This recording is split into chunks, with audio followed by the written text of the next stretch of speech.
QQQ, QLD, TQQQ 투자자들이 지금 가장 먼저 봐야 할 건 수익률이 아닙니다. 내 속도입니다. 계좌가 5% 오를 때는 누구나 자신이 잘하는 줄 압니다. QQQ가 3% 오르고 QLD가 6% 오르고 TQQQ가 9% 이상 움직이면 그 순간 사람은 이상하게 판단력이 빨라집니다. 지금 더 사야 할 것 같고 남들은 이미 돈을 번 것 같고 나만 늦은 것 같습니다. 그런데 진짜 위험은 하락장에서만 오는 게 아닙니다. 모두가 환호할 때 내 속도보다 더 빠른 속도로 뛰기 시작할 때 옵니다. 투자는 100m 달리기가 아닙니다. 3년, 5년, 10년을 버티는 게임입니다. 그런데 체력이 5km밖에 안 되는 사람이 옆 사람이 20km를 뛴다고 따라가면 어떻게 되겠습니까? 초반에는 같이 뛰는 것 같지만 중간에 퍼집니다. 투자도 똑같습니다. QQQ는 내 기준을 잡는 자산이고 QLD는 속도를 조금 높이는 자산이고 TQQQ는 체력이 있을 때만 다뤄야 하는 자산입니다. 그런데 많은 분들이 순서를 거꾸로 합니다. QQQ로 시장을 보지 않고 TQQQ 수익률부터 봅니다. QLD로 비중을 조절하지 않고 남의 계좌를 보고 갑자기 금액을 키웁니다. 예를 들어 월 100만원을 투자하는 사람이 있다고 해보겠습니다.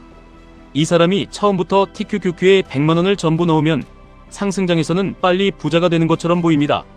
하지만 20% 조정이 오면 계좌는 단순히 20% 빠지는 정도가 아닙니다. 멘탈이 먼저 무너집니다. 반대로 QQQ 50만원, QLD 30만원, TQQQ 20만원처럼 자기 속도에 맞춰 나누면 하락이 와도 다음 선택지가 남습니다. 투자에서 중요한 건 내가 얼마나 빨리 벌 수 있느냐가 아닙니다. 내가 얼마나 오래 남아있을 수 있느냐입니다. 요즘 가장 위험한 감정은 이겁니다.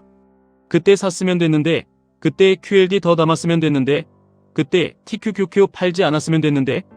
지나고 보면 차트는 너무 쉽습니다. 바닥도 보이고 고점도 보이고 추세도 보입니다. 그런데 그 당시에는 절대 선명하지 않았습니다. QQQ가 빠질 때 뉴스는 좋게 나오지 않습니다. QLD가 흔들릴 때 사람들은 기다리라고 말하지 않습니다. TQQQ가 크게 빠질 때는 거의 대부분 도망가야 한다는 말이 나옵니다.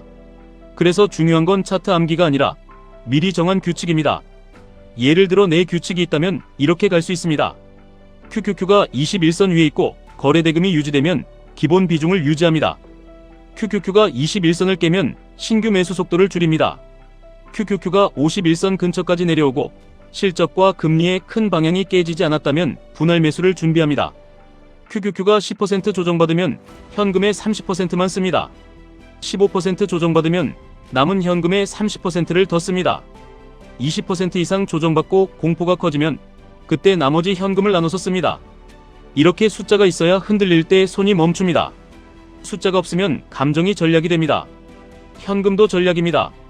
현금 30%를 들고 있는 사람과 현금 0%인 사람은 같은 하락장을 전혀 다르게 봅니다.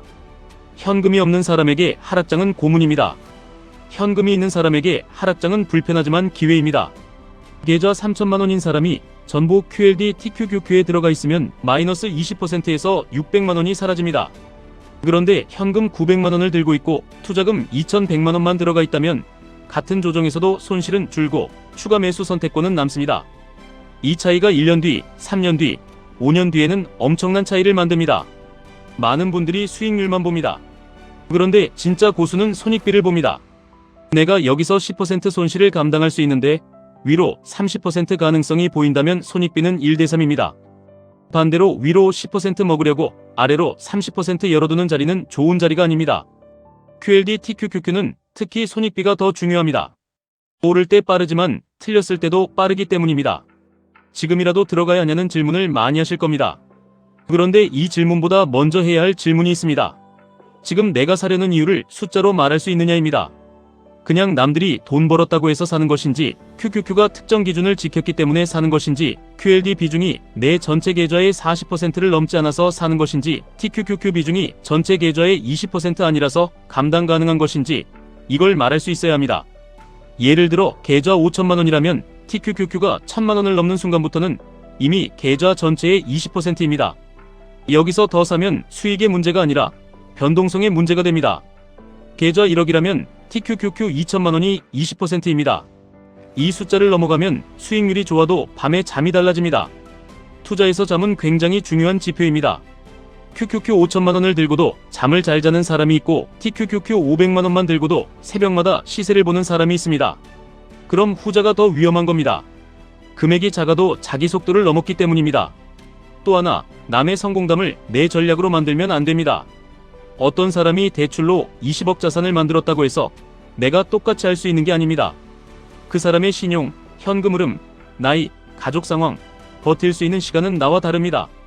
성공담은 자극이 될 수 있지만 그대로 따라하면 사고가 됩니다. 30대 투자자와 50대 투자자의 전략도 같을 수 없습니다. 30대는 실패해도 다시 현금 흐름을 만들 시간이 있습니다. 하지만 50대 이후에는 회복 시간이 다릅니다. 이때 생활비, 전세금, 대출까지 끌어와서 TQQQ에 넣는 건 용기가 아니라 위험입니다. 다시 시작할 수 없는 손실은 절대 만들면 안 됩니다. 결국 중요한 건 본업 현금 흐름입니다. 월급에서 매달 100만 원이 남는 사람은 시장이 빠져도 계속 기회를 삽니다. 월 200만 원을 투자할 수 있는 사람은 1년에 2,400만 원의 총알을 만듭니다. 5년이면 원금만 1억 2천만 원입니다.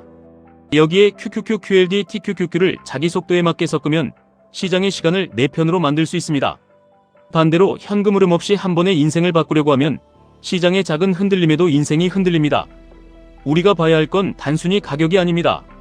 돈을 실제로 만들어내는 힘입니다. 빅테크가 계속 현금을 벌고 있는지, AI 투자가 실제 매출로 이어지는지, 하이퍼스케일러들이 계속 돈을 쓰는지, 금리와 유동성이 이밸류에이션을 견딜 수 있는지 이걸 봐야 합니다. 말보다 중요한 건 현금입니다. 기대보다 중요한 건 실적입니다. QQQ가 오르는 이유가 단순한 분위기인지 실제 현금 흐름의 힘인지 구분해야 합니다. QLD를 더 담는 이유가 추세의 확인인지 그냥 조급함인지 구분해야 합니다. TQQQ를 사는 이유가 규칙인지 한방 욕심인지 구분해야 합니다. 시장은 또 흔들릴 겁니다.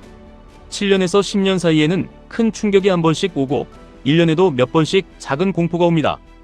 그때 모두가 도망가고 싶어 할 때 현금이 있고 기준이 있고 손익비가 있는 사람은 다르게 움직입니다. 그 순간이 계좌를 바꾸는 순간입니다. 기회는 환호 속에서만 오지 않습니다.